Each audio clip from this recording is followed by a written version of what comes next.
I listened to the audio. I don't know how many of you have heard the audio of the argument.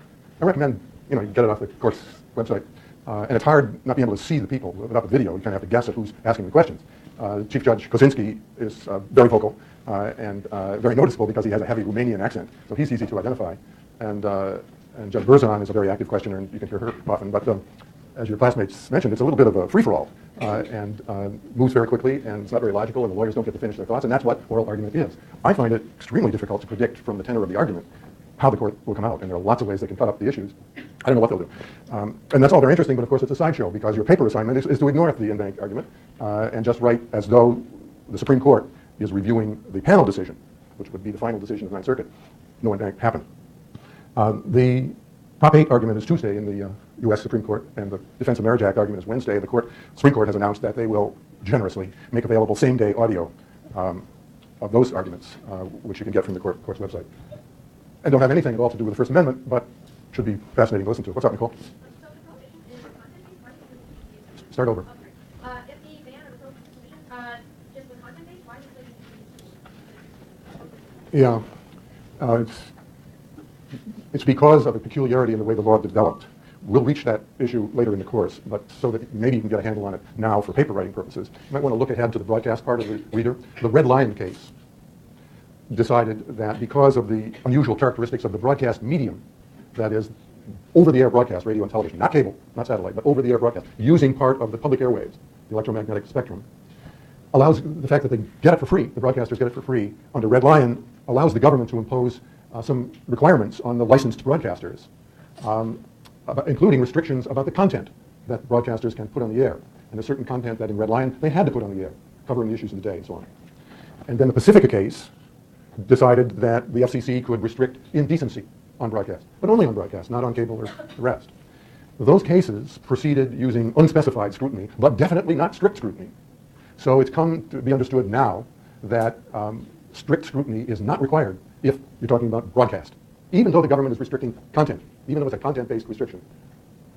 You'll see that in the, even in the summary of Minority TV in the Reader, but certainly in the panel decision. They're wrestling with whether, even though this is content-based, we can only exercise intermediate scrutiny.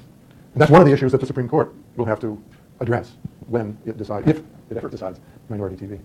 Okay, let's go to, I want to save time at the end of the class so you can pick up your midterm. So let's go to the wonderful case of United States versus Alvarez, really one of my favorites, just decided last June, and involves Javier Alvarez, who was elected to a little water board in a water district down in some town in Southern California. And when he got up to introduce himself at the first meeting, he said, "I'm a retired Marine of 25 years. I retired in the year 2001. Back in 1987, I was awarded the Congressional Medal of Honor. I got wounded many times by the same guy." None of that was true. All lies. 100% lies. Turns out that Alvarez was a sort of compulsive liar. He lied about having been married to a Mexican starlet. He lied about having played professional hockey with the Detroit Red Wings. He lied about rescuing the American ambassador to Iran during the Iran hostage crisis. He lied about lots of things. But when he lied about receiving the Congressional Medal of Honor, he got in big trouble. Somebody alerted the FBI to his having said that at the meeting, and the FBI investigated and charged him with violating a federal statute enacted just a few years ago that makes it a federal crime to falsely represent, either verbally or in writing, that you've received a military decoration, medal. And it provides for an enhanced penalty up to a year in prison if you lie about receiving the Medal of Honor, the Congressional Medal of Honor, the highest military medal honor there is.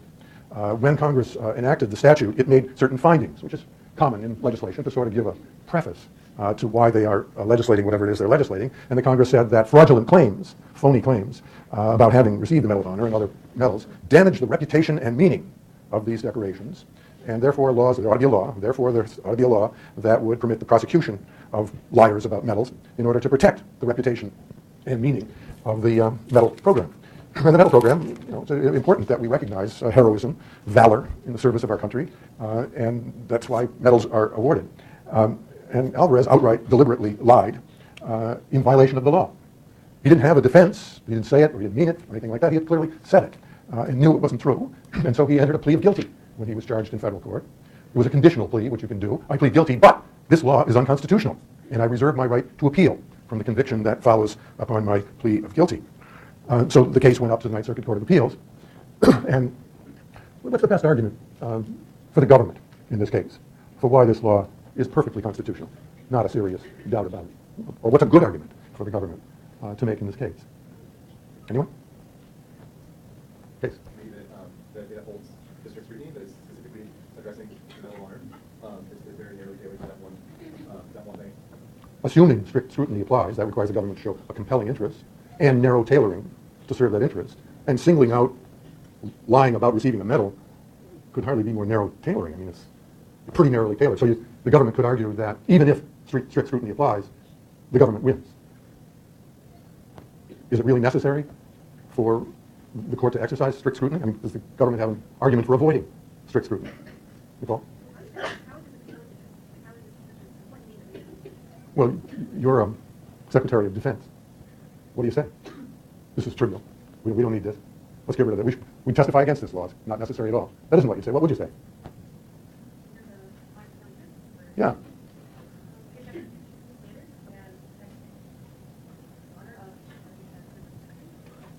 Yeah, I mean, the heroism of the men and women who have risked their lives for our freedom, we ought to recognize it, and we shouldn't allow that honor to be diluted by a bunch of people who fib.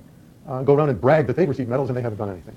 And that dilutes the value of the thing. Somebody over here. Was it Julia? Oh, I was just going to say, like, it is that support as well. The government would probably also, like, if we wanted to find interest in what you're saying. Why? Because, like, you know, it would be horrible for someone to go around and the government telling people to lie, saying about this medal. I mean, people will be answers someone else who died for our country or, you know, received the medal, obviously, like, deserved died for their dignity. Is there any argument that the government, that this law is not subject to strict scrutiny? The government doesn't have to? I mean, it's not a broadcast case, so there's no intermediate scrutiny option there. But what about the fact that this is a false statement? Purely false. What constitutional value is there in spreading falsehood around the land? Angelica? The First Amendment does not protect all speech, right? We know that. And the question is, do we have to afford constitutional protection for flat-out falsehood? What contribution does that make to our national dialogue? The government can argue. None. It only deceives people. It does not contribute to the ascertainment of truth, sort of one of the reasons why we protect free speech. The truth will emerge.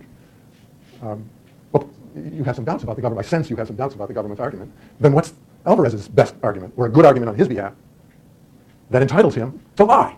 Flat out lie. Remember, New York Times versus Sullivan stopped short of protecting deliberate lies about public officials and the conduct of their office, and said that basically if you deliberately lie, you will be liable for libel. Well, isn't the reasoning the same in Alvarez's case? If you deliberately lie, you will be liable to be punished under this very narrowly tailored law. Well, I was thinking of cases that Alvarez would bring, and we could use, Sullivan's argument that provides some reading for public debate, so that if you just say a lie while you're conversing with somebody, and it includes no honor under this statute, you can, upholding strict scrutiny, you can be, put in prison, which is pretty heavy, pretty small. Yeah, how does that breathing room concept apply? I mean, Justice Brennan in Sullivan said that in order to make possible the robust, uninhibited debate on the issues of the day, people need breathing room to make mistakes. And you can't hold them absolutely liable when they say something that turns out to be false, because error is inevitable in public debate. How does that concept apply to someone who deliberately lies, who knows what he's saying is false? Echoing the Sullivan case, can you? I don't really see how it can apply. You can't really act unless they say that I want to know longer. Right, you're uniquely within your knowledge. Yeah, it's not going to get me. So he loses. So he loses. He doesn't need any breathing room because he knows flat out that it's wrong. Go on. What about someone not lying about something like when you said that person was lying about anything? Yeah, well, that doesn't happen to be within this statute, but if government thought it was a serious enough problem, if the Alvarez statute is constitutional, wouldn't that be as well? Or is there some way to draw a line that says lying about military honors is not going to be permitted, but we'll permit some lies about some other things? Yes?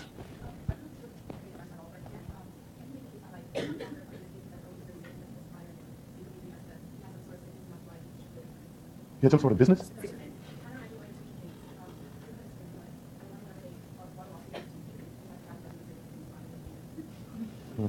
I didn't follow that. But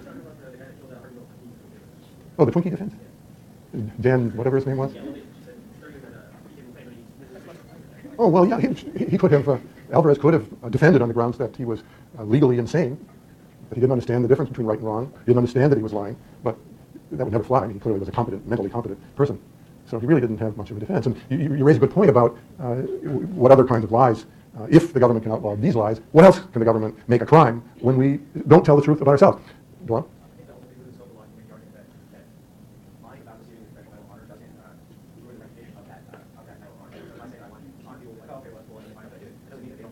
granting medal of honor anymore. That just means that you're not a liar. So.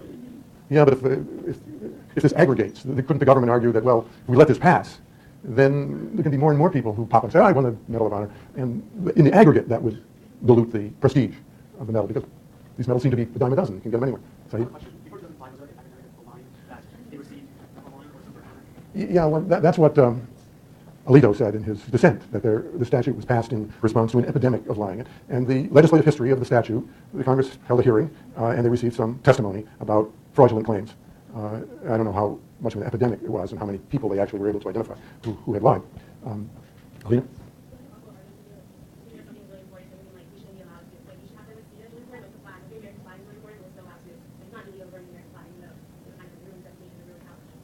Yeah, well, yeah, sounds good to me.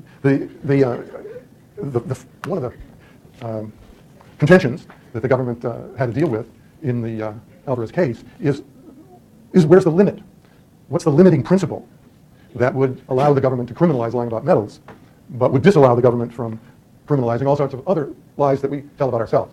And Judge Kosinski, the chief judge in the Ninth Circuit, wrote an opinion when the case was in the Ninth Circuit, which is a lot of fun to read. I'll give you the flavor of it. He's saying that the government's position is that non-satirical, non-theatrical, the government is giving Stephen Colbert a pass on this. The government argues that the statute should be interpreted as not reaching satire or theater performances. Colbert could say, I won the Medal of Honor without being prosecuted. Nobody would believe it. But nobody believes satire. So the government's saying that non-satirical, non-theatrical, knowingly false statements of fact are always unprotected by the First Amendment. Categorically unprotected by the First Amendment. And Kosinski says, not often, not sometimes, but always. Not if the government has an important interest, nor if someone's harmed, nor if it's made in public, but always. Always is a deliciously dangerous word, often eaten with a side of crow.